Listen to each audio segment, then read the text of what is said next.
बोले प्रेम आज जो संसार में सब लोग कर रहे हैं, किस प्रकार कर रहे हैं? बोले हमसे कोई करता है तो हम भी किसी से करते हैं। जैसे आप हमसे करते हो, हम आपसे करते हैं, या प्रेम नहीं या तो व्यापार है। क्यों?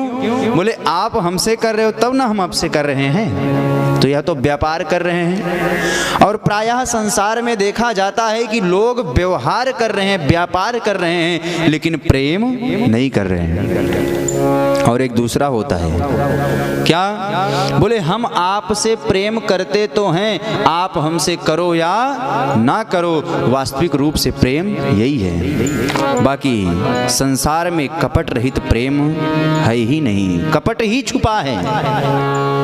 क्यों? बोले वेदों ने तो सबसे बड़ा प्रमाण दिया है। क्या प्रमाण दिया? बोले सबसे बड़ा प्रमाण क्या है? बोले प्रायः संसार में कहा जाता है कि स्त्री पुरुष में सबसे ज्यादा प्रेम होता है, लेकिन स्त्री पुरुष के प्रेम में भी कहीं ना कहीं कपट छिपा ही होता है।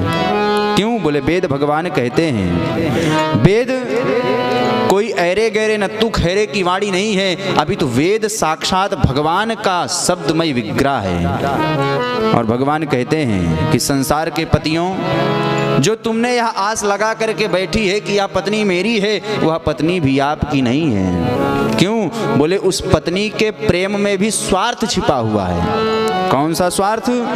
तो वेद भगवान कहते हैं, नवा अरे पत्न्यो कामाय पति प्रियो भवति। वह स्त्री आपको इसलिए प्रिय है क्योंकि आत्मनस्तु कामाय पति प्रियो भवति।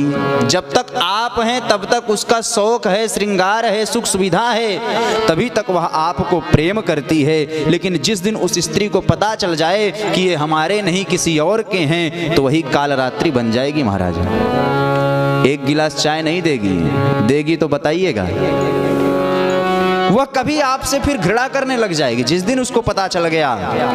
और आप निकम्मे निकल जाओ, निठल्ले निकल जाओ, कमाओ खाओ नहीं, तो वही पत्नी आपको घर में देखना भी पसंद नहीं करती है।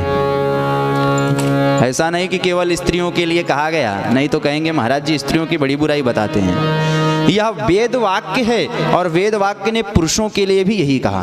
क्या कहा? बोले वेद भगवान कहते हैं, नवा अरे जाया कामाय जाया प्रियो भवति, आत्मनस्तु कामाय जाया प्रियो भवति। एक पुरुष को पत्नी इसलिए प्रिय नहीं है कि वह उसकी पत्नी है, तो बोले आत्मनस्तु कामाय जाया प्रियो भवति ही, उस पुरुष को पता है कि हम कहीं भी रहेंगे, हमारे घर का, बच्चे का, सामान का ध्यान यह देगी, इसलिए वह पत्नी भी उसको प्रिय है। दोनों एक दूसरे के स्वार्थ के वशीभूत होकर के प्रेम करते हैं। यही संसार है महाराज।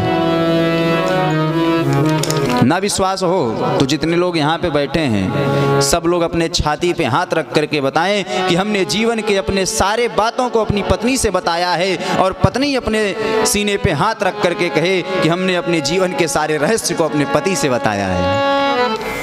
महाराज यही संसार है। सब अपनी कामना के लिए ही एक दूसरे से प्रेम करते हैं। लेकिन अगर यह प्रश्न खड़ा हो कि आपका सच्चा प्रेमी कौन है, आपका सच्चा हितैषी कौन है, तो आप क्या बताओगे? तो बोले उसको भी कहते हैं कि इस संसार में हमारा सच्चा प्रेमी कौन है। तो तुलसी बाबा कहते हैं, तुलसी सो सब भांति परम प्रिय, पूज्य प्राण ते प्यारो, जाते हो य स्नेह राम पद ए तोई मतो हमारो। तुलसी सो सब भांति परम प्रिय, पूज्य प्राण ते प्यारो। हमारा कौन प्राण है, प्रियतम है, हमारा कौन हितैषी है? बोले जो जाते हो ये स्नेह राम पद, जिसके नाते आपको वह भगवान से जुड़वा दे, वही आपका सच्चा हितैषी है।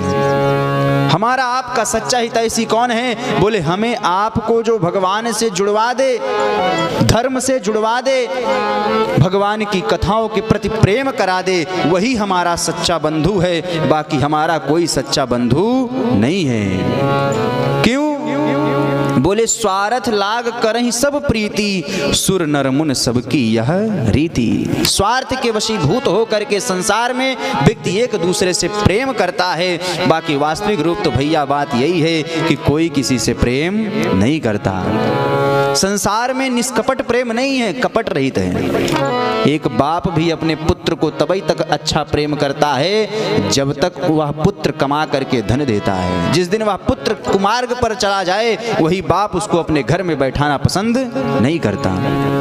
एक पिता अपनी पुत्री को तब तक प्रेम करता है जब तक वह पुत्री संस्कार से चलती है, घर की मर्यादा से चलती है, लेकिन जिस दिन वह लड़की गलत मार्ग पर चली जाती है, वह पिता उसको देखना पसंद नहीं करता।